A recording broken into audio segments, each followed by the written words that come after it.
Апсења мито, корупцијски афери и политички обвинувања за корупција што станаа дел од секојдневието. 2025-та ќе се памети како уште една турбулентна година во борбата со корупцијата во Македонија.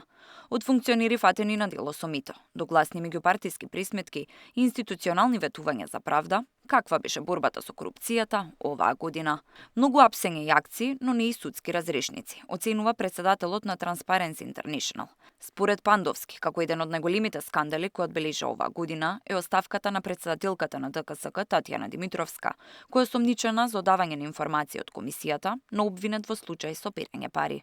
Како проблематични се посочуваат задоцнетите измени на кривичниот законник, како измените на законите за судски совет и совет на јавни обвинители. Како еден од големите скандали кои одбележа година, би го отпишал скандалот поврзан со председателката на Државната комисија за спречување корупција, нели, која што ова година си даде оставка бидејќи постоја индици за две кривични дела кои се извршени, се уште нема судска завршница таму. Во декември исто така ги добивме на некој начин не изненадија предлозите за измените на кривичниот законник, кои што според нас и ние како дел од од платформата дадовме реакција во врска со тоа, не беа целосни и не се јасни.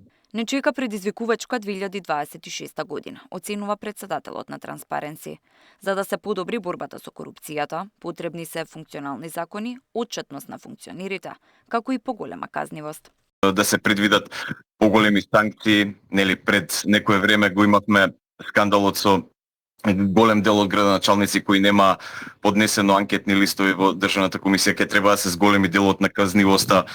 Овој дел можеби да се предвиди квалификувана форма на одговорност како забрана за вршење на јавни функции во одреден период. Меѓу последните корупцијски случаи за годинава е поранишниот народен правобранител Фахми Стафа, фатен со 20.000 евра мито, со сомневање дека сакал да влијае врз апелационен судија за укинување притвор, како и поранишниот управител на ИСМ Бујар Дардишта, со уште 30 лица осомничени за местење тендери во компанијата. Корупција беше откриена и во здравството. Директорот на геријатрија беше фатен со 20.000 евра мито за сместување пациент.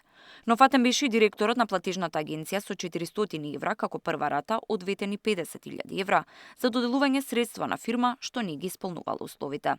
Меѓу постапките кои се водат се и оние за сомневања за извршени непотребни кардиолошки интервенции во приватни клиники, лажни диагнози за да се дадат инвалидски пензии со што е оштетен ПИОМ, како и сомневања за корупција поврзани со нелегалната сеча на шуми.